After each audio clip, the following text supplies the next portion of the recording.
The food pyramid was wrong, and we're finally talking about it. Today, something pretty big happened in nutrition and public health, and whether you agree with it or not, it deserves a serious conversation. Robert F. Kennedy Jr. spoke today about a major shift in how we look at food in this country, including flipping the food pyramid on its head and ending what he calls the war on saturated fat. And I want to be clear from the start, this isn't about politics at all. This is about nutrition history, science, and what we've been told for the last 40 years. Because for decades, most people were taught one simple message: fat is bad, saturated fat is dangerous, eat low fat, high carb, and you'll be healthy. Wrong. And that message shaped everything: school lunches, hospital food, diet culture, medical education, and even how we feel emotionally about eating. But here's the hard truth: that message was incomplete at best and harmful at worst. Let's rewind. The birth of the food pyramid. Back in the late 1970s and early 1980s, which is when I was born, heart disease rates were rising and scientists were desperately trying to find a cause. Early observational studies suggested a link between saturated fat, cholesterol, and heart disease, but correlation was mistaken for causation, and nuance was lost. So policymakers simplified the message: reduce fat, increase carbohydrates. By the early 1990s, the U.S. officially rolled out the food pyramid: grains at the base, fats at the very top, which meant very little fats. And overnight, fat became the villain. Butter was bad, red meat was bad, eggs were bad, full fat dairy was bad. Meanwhile, bread, cereal, pasta, crackers, and the low fat processed foods were encouraged daily. What nobody asked loudly enough was, what replaces fat when you remove it from food? The answer was sugar, refined carbohydrates, seed oils, and ultra processed fillers. What happened next should have been a red flag. As Americans followed the low fat advice, obesity skyrocketed, type 2 diabetes exploded, metabolic syndrome became normal, fatty liver disease increased, inflammation became chronic, and yet we kept blaming fat.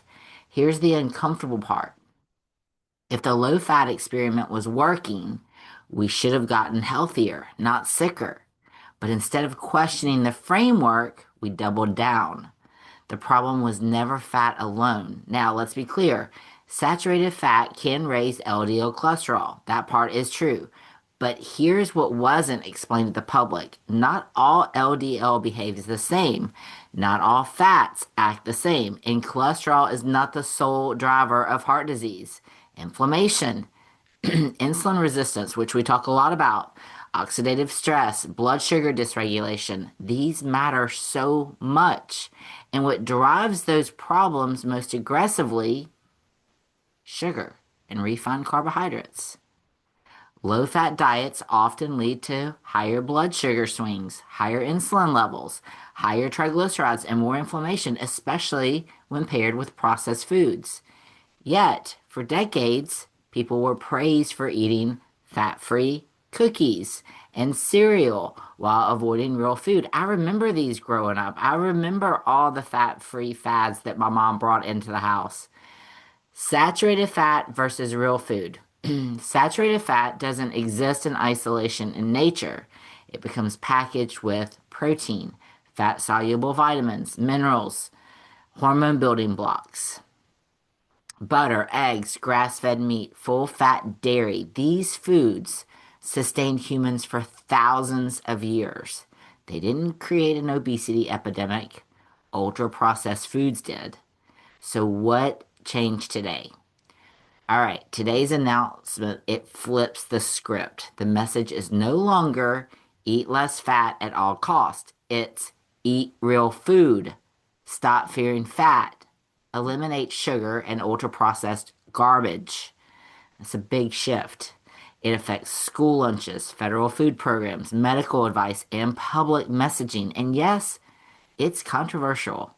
Some scientists worry people will interpret this as a green light to eat unlimited saturated fat without context, and that concern is valid. But here's my opinion, and I'll own it. We didn't get sick because we ate butter. We got sick because we ate fake food. When I land clinically, I don't believe in extremes. I don't believe saturated fat is magic or poison. I believe in context.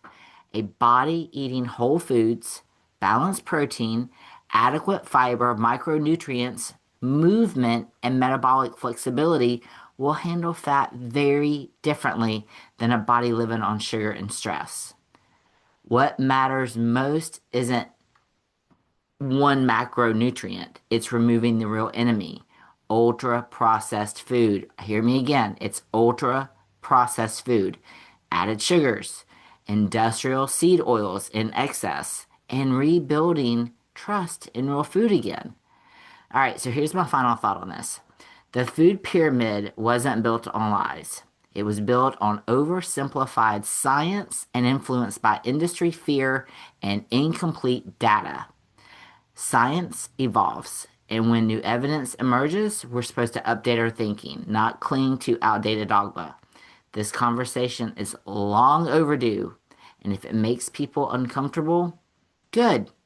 Because health doesn't improve when we protect old narratives. It improves when we tell the truth.